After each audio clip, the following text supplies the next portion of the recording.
very bothered by Qatar and funding Hamas. They're your bosses. But well, we're talking about bosses. Let's talk to this. You're literally paid by them.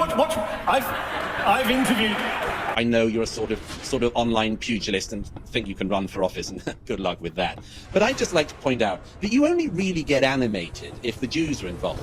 And I can tell that for the following reason. I mean, your surname's Uygur, isn't it? 1 million Uyghur Muslims in China have been put in concentration camps in the last decade. And people of your ilk never really care about that, do you? Because it's not the Jews doing it, it's the Chinese Communist Party. At the moment, 1 million people who are in Pakistan at the moment, who are your fellow Muslims, and who happen to be Afghan, and I don't think you care about them, do you? 1 million Afghans are currently being forcibly deported from Pakistan to Afghanistan. You don't care about that. You're not riled up about that. You're not riled up about what the Janjaweed are currently doing in Sudan, where thousands and thousands of people are being attacked by the Islamist militia there. You don't care about any of that. You get exercised and you rile up what little base you have of malcontents because you're riled up when the Jews do anything. All right, it's Cenk. perfectly obvious. Okay.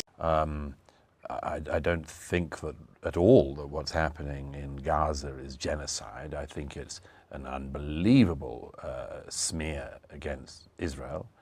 I've covered that war, as I've covered many others. Don't you think it's a self-inflicted smear against Israel? No, I mean, I was in Ukraine last year. Are the Ukrainians committing genocide?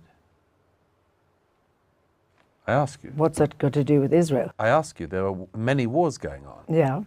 Is Ukraine committing genocide? No. Right. Is Russia committing genocide? Russia is committing a war of hostile aggression, for sure.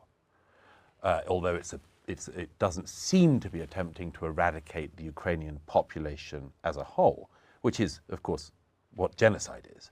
Which is what Israel seems to be doing with Palestine. Which is not doing. I know that you worked for Fox News, and I was called by Fox News some time back to talk about the genocide happening in South Africa, and I said there is no genocide happening in South Africa. So I was surprised that Fox could then see what was happening in South Africa as genocide, and yet what's happening in Israel as... I don't speak for Fox. But the allegation of genocide against Israel, why would Israel be committing genocide in Gaza? Well, what would you describe it? It's a war. It's which I've seen up close. Okay. So let me just explain that. If you start a war, which is what Hamas did on the 7th of October, if you start a war, there are repercussions. There are repercussions to Russia for starting a war against Ukraine. Russia's lost a lot of troops. There are repercussions for Hamas for starting a war against Israel. Do you think there are repercussions for an illegal occupation? What's the illegal occupation? Of Israel against the Palestinians. Where? That is an illegal occupation. Where? It is a determined illegal occupation. Gaza? Of course, Gaza and the West Bank. Have you been to Gaza? Yes, I have. Is it occupied by the Israelis? It's completely sealed off, as you know. That's by why who? they call it by the Israelis. And who? By the Israelis, by the US, and whoever else supports and who else? The Israelis. Isn't that enough? No, tell me who else is allegedly sealing the Gaza. I'm saying that Israel has completely encircled Gaza. Nothing goes in, nothing goes Gaza out, as you know. Well, as you know, if you've been, Gaza also has a border with Egypt. Why do you not mention Egypt? Egypt has a stronger fence to fence in the people of Gaza than Israel so you agree does. that Gaza has been fenced off? No, it's fenced off, although you might note that there are more workers until the 7th allowed into Israel to work and indeed to have medical treatments and others that were considered necessary, which Hamas doesn't provide. There was plenty more people every day coming in to work in Israel from Gaza until the 7th than were going the other way into Egypt. So if I go back to this question, why do you say there's an illegal occupation of Gaza? Why did you say that? Because there is. Why? Who is Israel occupying is an occupying state. No. It is internationally recognized. No, it's not. It's not at all. I want to move on. That's your view. Hang on, that's your view, and I have to correct your view. Our views I differ. have to correct. No, it doesn't. The facts, our views might differ, but the facts are the facts, and I want to pick you up on something you just did. I'm interviewing you. I know, but Yes. I think you're uninformed. No. So let me just. Hardly. So let me. You are uninformed Oh, because really? first of all, Yes. you didn't say that Egypt is blockading Gaza. Secondly, you claim that I'm Israel... I'm talking about Israel here now, and I want to move... It's very convenient for you to mention Israel because you've clearly got an animus here. But let me come on to the second point. Let me come to the second point. As you well know, in 2005, Israeli troops ripped Jewish families from their home in the Gaza. That was after Palestinians had been ripped from their homes in Gaza. I mean, how far back do you want to go? You can do the Hebron massacre of 1924 if you want. Absolutely. But let me finish. What I want to talk about. One point. What I want to talk about is we're talking about the action at the International Court of Justice. Okay. But first of all, before we go on to that, you've got to inform your viewers. Yes, but we've got to inform your viewers of the facts, and you just misled them. In 2005, Israeli troops ripped every Jewish family from their homes in Gaza and handed over all of Gaza, which was completely clear of Jews. That was after two Nakbas, I think in 1948 and 1967, when Palestinians were ripped from their homes that were originally there. That's your I know, so let's specific interpretation of the history, and yours is a very... No. But we can agree to disagree, but don't misinform your viewers. And Likewise. You can go back... Well, I'm not misinforming your viewers. I'm informing them because you're not.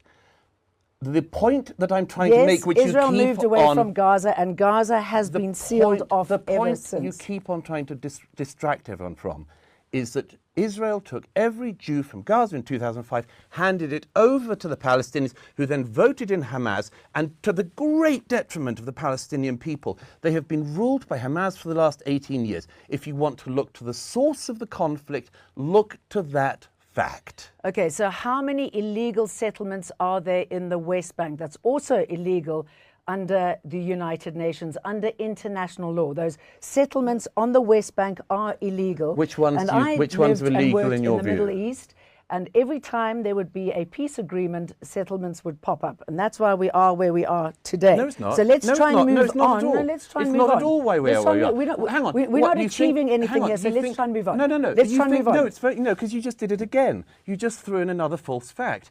We are not where we are today because of settlements in the West Bank that are disputed. That's not why Hamas broke out of Gaza on the 7th of October and massacred people in their homes. As we know, Hamas got because of the West Bank, and you well know it. You well know that. And you well know that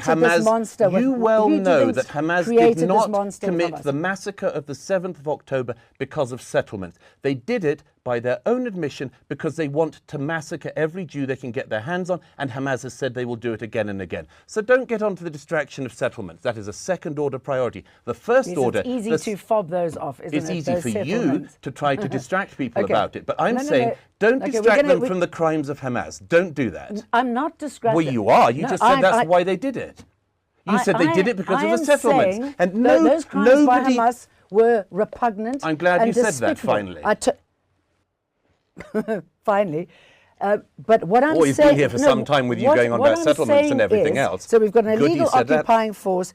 We've got a situation that is making... Hamas has grown in popularity ever since this war on Gaza because Israel is making people more and more increasingly militant. So what is happening at the moment Israel's making people more militant. Is not working. Do you think that Hamas is making people more militant or not? Let's go back to the ICJ. Do you think that Hamas is making people more militant or not? Well, it's a catch-22, isn't it? I see. And until this illegal occupation is broken, until the suffering of the Palestinians is acknowledged... Do you think that Hamas are interested in a solution where there's any Jew in that region or not? I'm asking you the questions, and well, I want to move on. I'd love you to answer that one. No, we can answer it. Let's just move on. Have a go, then. Okay. So have a go. Do you think Hamas want a peaceful solution with the Jews? I'm asking you the questions. We can discuss this afterwards. Oh, no, I'd love to do this one on air. Do you think Hamas want to live beside the Jews, yes or no? They have recently said that they would be happy to live next to Jews, but they want a two-state solution. A two-state solution has been in the offing. Hamas has not said they want a two-state solution. They carried out a massacre on October the 7th of as many people as they could, stole a lot of hostages who you still also haven't referred to. There's more than 100 Jewish hostages still in Gaza. Correct. That's real kidnapping, and that's real occupation of somebody. And Hamas has said they do it again and again. How do you feel when you see those children who've been shot in the back of the head? How do you feel when you see those children children The Jewish who are children suffering, or the Palestinian children? The Palestinian children. I feel the same on each of them. I Okay. think it's all a tragedy. Okay, good. And I think It is it's a all on tragedy on both Hamas. sides. I think So it's let's all try on and move Hamas. on. They shouldn't have started a war. Let's try. There's consequences to starting a war. First of all, I mean, your other guest, I mean, I don't know what kind of a creature he is. He's a kind of low-grade thug, as far as I can see. He's listened to nothing I've said. Yeah, I know, because I'm Muslim. That's what you call all Muslims. I'll tell you. No, it's not that at all. It's not that at all. I just think that I think you're just a very low-rent racist. But anyway, let me just get on to it. You say first of all, I don't care about the death of Palestinian children. Yes, I do care. I care very deeply about it. But I also know that the responsibility for their deaths lies on Hamas, which has misgoverned their society for the last 16 years and now has been leading the country into being in a war with Israel. So yes, it's on Hamas this. As for seeing wars, by the way, I just mentioned about seeing wars because as far as I can see, you're very ill-traveled as well as rather ill-lettered and ill-spoken. And I mentioned that I cover wars and go to wars because I happen to think myself that it's worth seeing things with your own eyes, including things that you don't particularly like, but you report the truth. I don't know if you ever even leave your own bedroom. And I can tell already that you don't because you've already said something that demonstrates you know nothing about this conflict. You have just demonstrated it in the following terms. You said that this is why we need to push for a two-state solution and give legitimacy to the Palestinian Authority. I'll tell you something you don't know because I guess you spent no time in the West Bank, have you? I'll tell you something you probably don't know. The Palestinian Authority, Fatah, celebrated the 7th of October massacres. I'll give you another fact which demonstrates you know nothing about this and clearly haven't ever visited any Palestinians in the West Bank as I have. If there was an election tomorrow in the West Bank, the reason why there isn't one is because if there was an election tomorrow in the West Bank, Hamas would win. So your idea of a two-state solution, I'm afraid you are so out of date and you really should leave your bedroom. Because in this region, nobody thinks that there is a two-state solution on the table because there is not a viable negotiating partner. But I just want to make one other main point.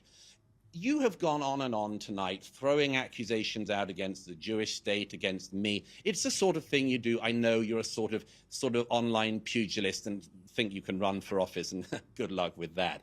But I'd just like to point out that you only really get animated if the Jews are involved. And I can tell that for the following reason. I mean, your surname's Uygur, isn't it? 1 million Uyghur Muslims in China have been put in concentration camps in the last decade. And people of your ilk never really care about that, do you? Because it's not the Jews doing it, it's the Chinese Communist Party. At the moment, 1 million people who are in Pakistan at the moment, who are your fellow Muslims and who happen to be Afghan, and I don't think you care about them, do you? 1 million Afghans are currently being forcibly deported from Pakistan to Afghanistan. You don't care about that. You're not riled up about that. You're not riled up about what the Janjaweed are currently doing in Sudan, where thousands and thousands of people are being attacked by the Islamist militia there. You don't care about any of that. You get exercised and you rile up what little base you have of malcontents because you're riled up when the Jews do anything. All right, it's Cenk. perfectly obvious. Okay.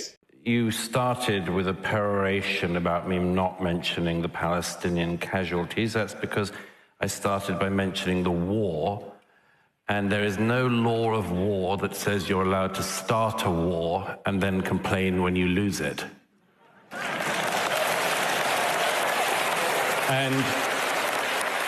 And if Mehdi cares about the Palestinian casualties, as I'm sure he does, then tell your bosses in Qatar to tell their friends in Gaza to stop the war and give back the hostages.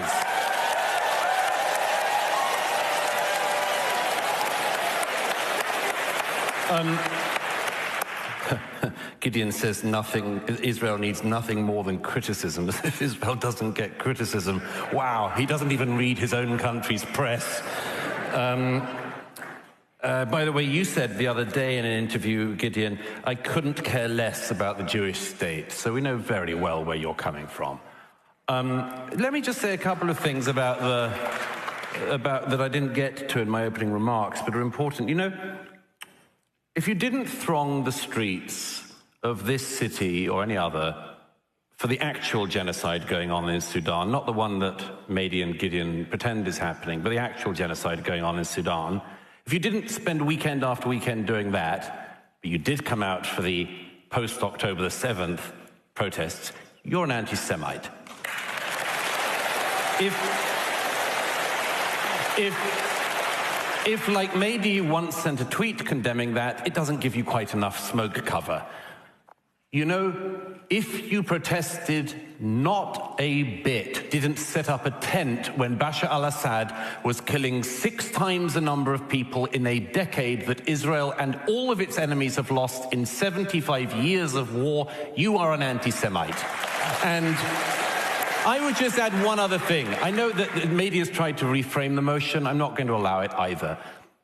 You know, maybe there is somebody in the world. Pakistan was invented, created as a state around the same time as Israel. I reckon that if this debate tonight was about Pakistan, Pakistan started a lot of wars, it suffered a lot of wars, it suffered a lot of casualties, caused a lot of casualties. But you know what? If somebody said, I think Pakistan should be abolished. They just don't have the right to a state, and although they had one set up for them many decades ago, we should abolish it. I think people would say, And then if the person said, but, oh, by the way, although I want to abolish that state, I have no problem with the Pakistani people. Please, please, of course you would.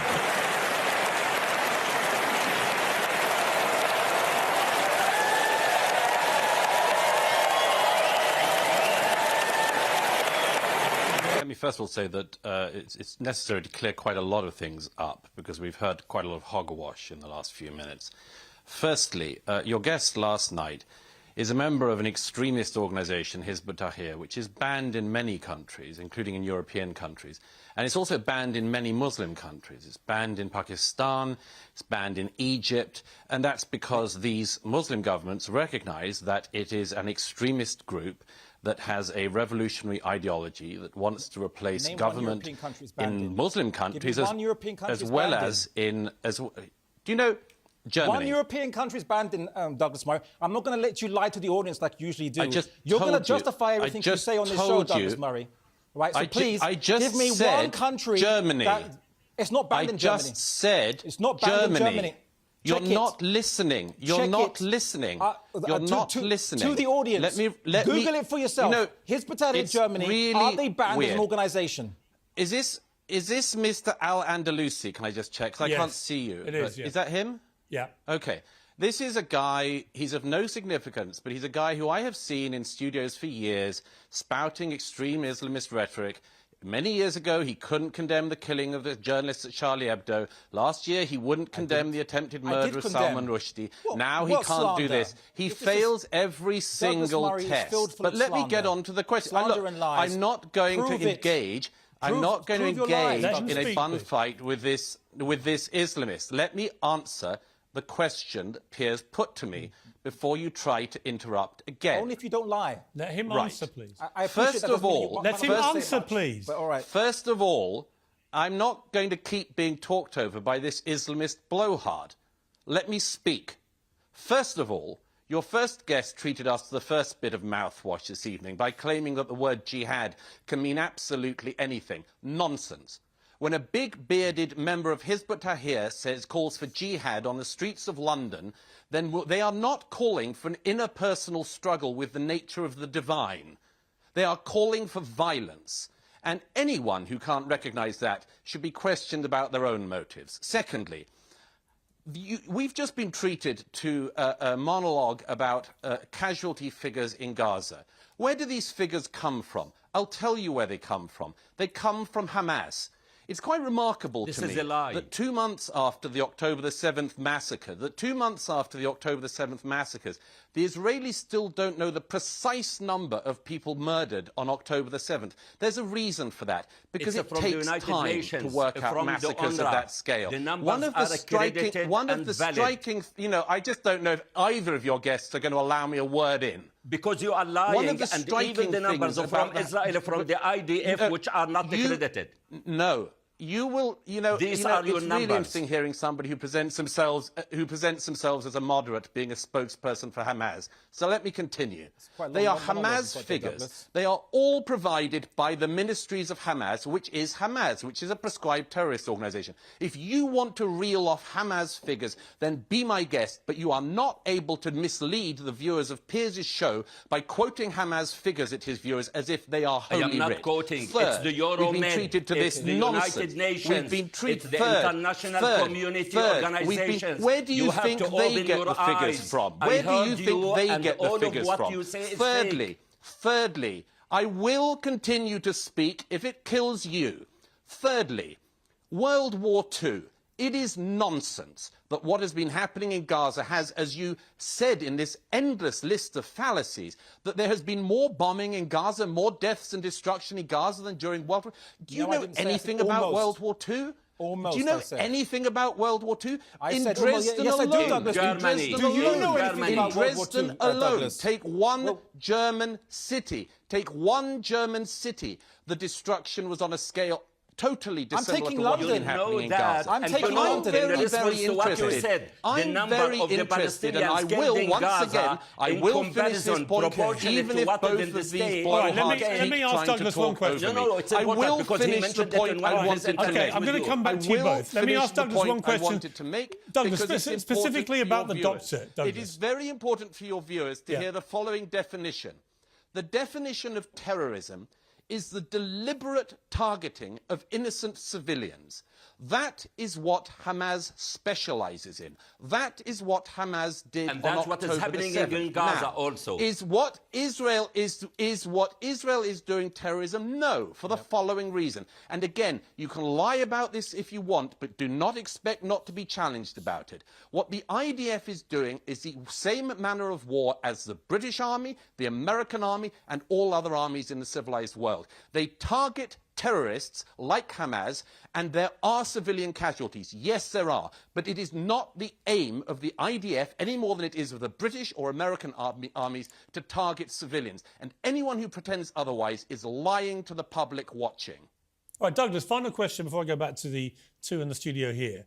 And it's specifically about the doctor that was on last night, whether he should be allowed to continue practicing as a GP when he identifies Hamas as a resistance group, wouldn't say that it committed an act of terror, said he didn't even believe that there had been a massacre, and was also quite blatantly homophobic, amongst other things. Well, he didn't actually. Douglas... But not Douglas. Let me ask Douglas.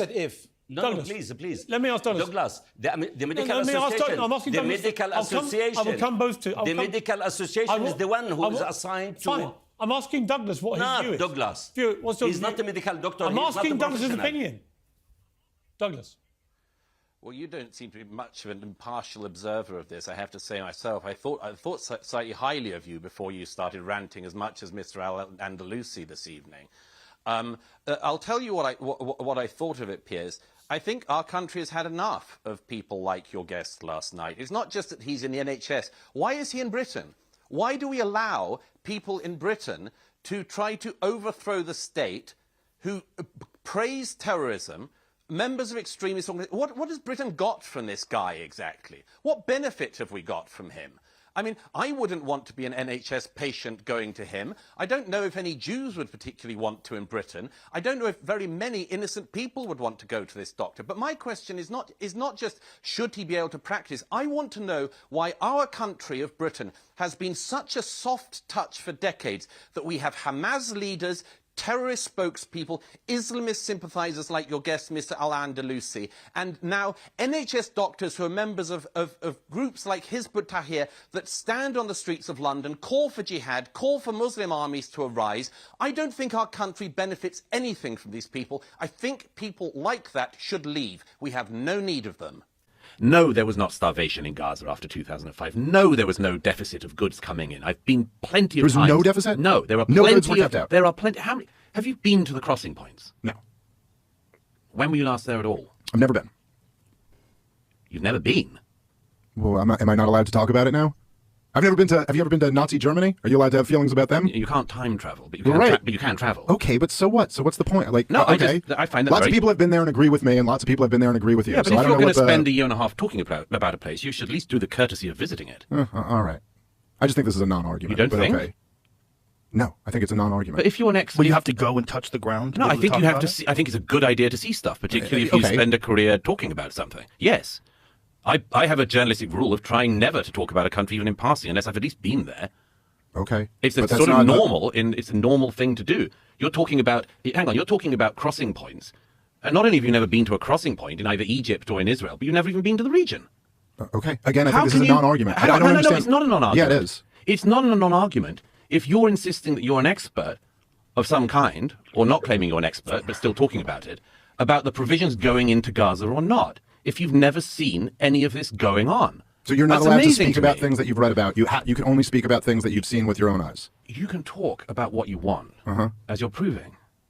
But that is a different matter from spending an awfully long amount of time talking about an issue in a region you haven't even had the courtesy to visit, whilst developing all of these views about it.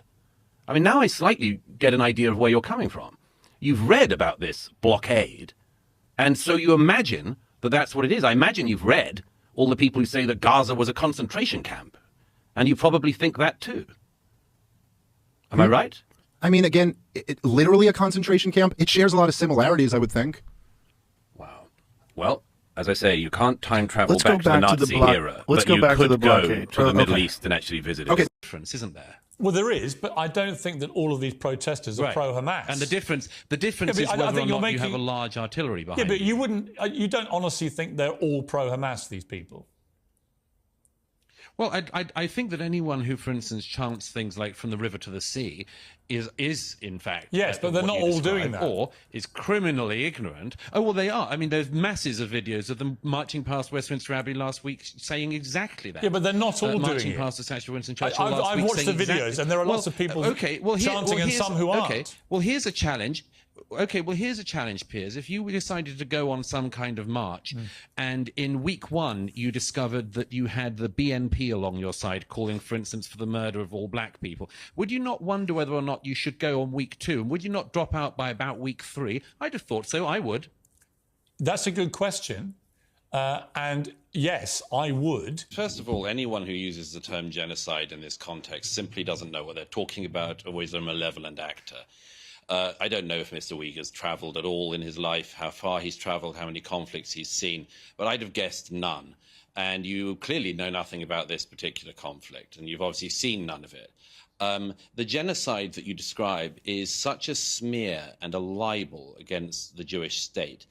If Israel wanted to commit genocide, I'm sure it could, but it doesn't. It doesn't remotely want to. And people like you and other pro-Palestinian propagandists have spent years claiming that Israel is committing genocide in the Gaza. By the way, the weirdest thing about this claim is that the population of the Gaza has grown by 1 million in the last 15 or so years. So if Israel was trying to carry out a genocide, it's either the worst perpetrator of genocide ever or uniquely poor at performing that task. None of the stats support that ridiculous claim. And it's such a weird smear and a libel of Israel. Secondly, of course, you've just rattled off Hamas figures, as everyone of your kind always does. Thirdly, you said that the world cried, you said that the people like you who cover for the Palestinian extremists. Thirdly, you said that the world cried out for the 36 Israeli dead children. No, they didn't. And you know that very well. You know that very well. If you put up a poster to a missing dog in any Western city, that poster stays up. In city after city in America, posters of abducted Jewish children, including a 10-month-old baby, were put up and were ripped down by people who have been indoctrinated into hate of Jews. Nobody would rip down the poster of a missing dog, but from Dublin to Berkeley, they ripped down posters of abducted Jewish children. So no, I don't think there was very much care for that around the world. Let me put this to you, Douglas. Let me make two other very quick points. Firstly, you said what Hamas might do, as if it was some kind of hypothetical.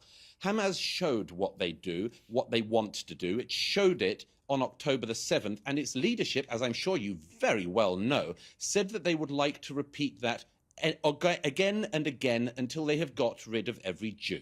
So, I don't know. I would trust Hamas's word on that rather than your interpretation of what you think they mean when they say that, and your generous interpretation of what you think that means. And finally, as for preventing a Palestinian state, it is nonsense that the Israelis have prevented a Palestinian state. They gave the Gazans a Palestinian state in 2005. They gave them a Palestinian state in 2005 when every Jewish person was ripped from their homes in the Gaza by IDF soldiers. And the Palestinian people were given a state. And what did they do? They voted in Hamas, who then killed their fellow Palestinians, never had another election, and used all the billions of dollars of taxpayer funds from the US, UK, and Europe to build terror tunnels and to enrich themselves so they could live the life of luxury in Qatar. Again and again, the reason there is not a Palestinian state is because the Palestinian leadership doesn't want one. Okay, Douglas, didn't want one in 1947, right, it preferred war, and it doesn't want one now. Mr. Barghouti likes to throw around the word fascist. Fine, I'll throw it back at you, Mr. Barghouti. Not just a fascist, but an apologist for terrorists. Fine. We can all throw around slurs at each other. But more important is the fact that you said that I had told lies. Unlike you, I don't tell lies. I'll tell you why. I'll tell you why. Unlike you, I don't speak out of two sides of my mouth. I'm speaking out of one side of my mouth, and it's direct at you. So let me just correct what you just said. You said what I said were lies. Unfortunately for you, I have here with me the amended Palestinian Prisoners Law of 2004. Now, Mahmoud Abbas, who now runs the Palestinian Authority, signed this into law. This means that, and I'm quoting Article 2 here, prisoners, anyone incarcerated in the occupation's prisons for his participation in the struggle against the occupation will be given a salary by the let me finish my point. Will be given a salary by the Palestinian Authority. Oh, you think they're freedom fighters? Well, let me tell you another couple of things then. Because everyone watching pays their taxes, and some of their taxes go to the Palestinian Authority. Here's the budget, the Palestinian Authority in 2018. This is the PA's own budget, Mr. Barghouti, so don't lie about that. $162 million was allocated to the Prisoners and Released Prisoners Ministry. In 2018, approximately $193 million was given by the PA to families of the martyrs. There is an increasing list, depending on how many Jews you've killed, of the amount of money you get. Is the Palestinian Authority doing that or not, Mr. Barghouti? Because I have their budget in my hand. Okay. You can't deviate the discussion. And the main fact here is that the problem we have is that Israel is occupying Palestinian land, and Israel is oppressing Palestinian people. Since 1967, Israel conducted 1 million arrests against the 7 million people who are living there. How could this be acceptable? Okay, what we see here is the worst and most difficult to competition in modern history. Just to be clear, I am the anchor. I am the anchor, and I'm now going to Douglas respond to that. Douglas. Two things. First of all, Mr. Barghouti talks about the Israelis not wanting to Mr. Murray speak, please. Mr. Barghouti doesn't want to. Mr. Barghouti, let Douglas Murray respond. Don't talk over him. Yeah, okay, fine, please. Mr. Barghouti doesn't want a two-state solution because he doesn't want a Jewish state. He wants the river to the sea to be a Palestinian state, ruled by him and his corrupt friends. But secondly, he cannot answer the question I've put to him repeatedly. This is the PA budget. It rewards terrorism. And let me just finish, Mr. Barghouti, since I allowed you that right in the end. This budget not only extends to rewarding the people who carry out acts of terrorism against Jews and the families of people who do, thus incentivizing terror, and that's the Palestinian Authority. The Palestinian Authority has also now committed to pay salaries to the fighters and the terrorists of Hamas from October the 7th and their families. So tell me, please, Piers, or Mr. Barghouti, where is the good negotiating partner on the Palestinian side here exactly? Well, but you went to Gaza, right? You said you went to Gaza. How come you went to Gaza when the world's media is not allowed into Gaza? There's two reasons. But they took you into Gaza. Well, first of all, there are two ways to go into Gaza. One is with the IDF, which is what I did and what most Western journalists have done. The other is to go in with Hamas. You could probably go in with Hamas. I can't. Gideon said an appalling thing just there, that this is not about annihilation. One of the heads of Hamas, 2012, kill them all the Jews, don't leave a single one. When Yahya Sinwar said that we want to rip the hearts out of the Jews, it wasn't rhetoric. They did it.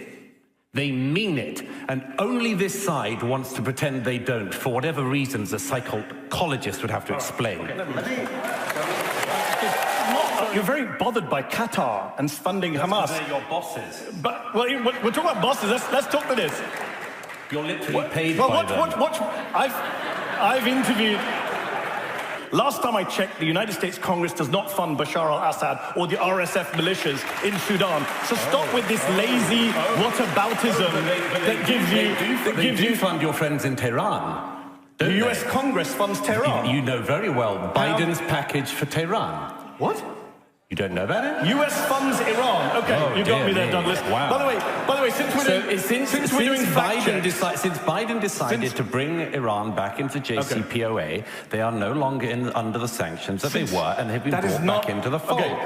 I should say, since Mehdi was honest, I'll say what I think. I think he's a very dishonest actor. A very dishonest actor.